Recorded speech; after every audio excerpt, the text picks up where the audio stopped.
കണ്ണൂരിലെ മാടായി കോളേജ് നിയമന വിവാദത്തിൽ കോൺഗ്രസിലെ തമ്മിലടി തെരുവിലേക്ക്. പയ്യന്നൂരിൽ കോളേജ് ഡയറക്ടർ ബോർഡ് അംഗവും ബ്ലോക്ക് പ്രസിഡന്റുമായ കെ ജയരാജനെതിരെ കയ്യേറ്റ ശ്രമം. മാടായി നിയമന പ്രശ്നം തീർക്കാതെ പൊതുപരിപാടിയിൽ പങ്കെടുക്കാൻ സമ്മതിക്കില്ലെന്ന് പറഞ്ഞാണ് കയ്യേറ്റ ശ്രമം ഉണ്ടായത്.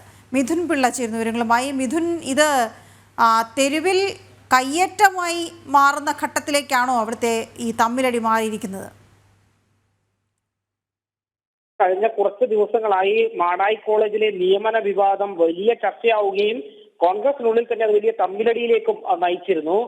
അതാണിപ്പോൾ തെരുവിലേക്ക് നീങ്ങുന്ന സാഹചര്യം ഉണ്ടായത്. കഴിഞ്ഞ ദിവസം MK രാഘവൻ MPയുടെ വീട്ടിലേക്കടക്കം കോൺഗ്രസ് പ്രവർത്തകർ മാർച്ച് നടത്തിയിരുന്നെങ്കിൽ പോലും ഒരു കയ്യാങ്കളിയിലേക്കൊന്നും അത് നീങ്ങിയിരുന്നില്ല. എന്നാൽ ഇപ്പോഴത് കയ്യാങ്കളിയിലേക്ക് നീങ്ങുന്ന ഒരു സാഹചര്യമാണ് ഉണ്ടായത്. പയ്യന്നൂരിലെ ബ്ലോക്ക് കോൺഗ്രസ് പ്രസിഡന്റ് നേരെയാണ് ഇപ്പോൾ ഈ ഒരു കയ്യേറ്റ ശ്രമം ഉണ്ടായത്.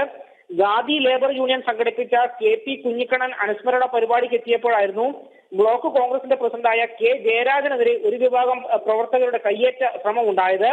മാടായിയിലെ നിയമന പ്രശ്നം തീർക്കാതെ പൊതുപരിപാടിയിൽ പങ്കെടുക്കാൻ സമ്മതിക്കില്ലെന്ന് പറഞ്ഞാണ് ഇത്തരം ഒരു കയ്യേറ്റ ശ്രമം ജയരാജനെതിരെ ഉണ്ടായത്.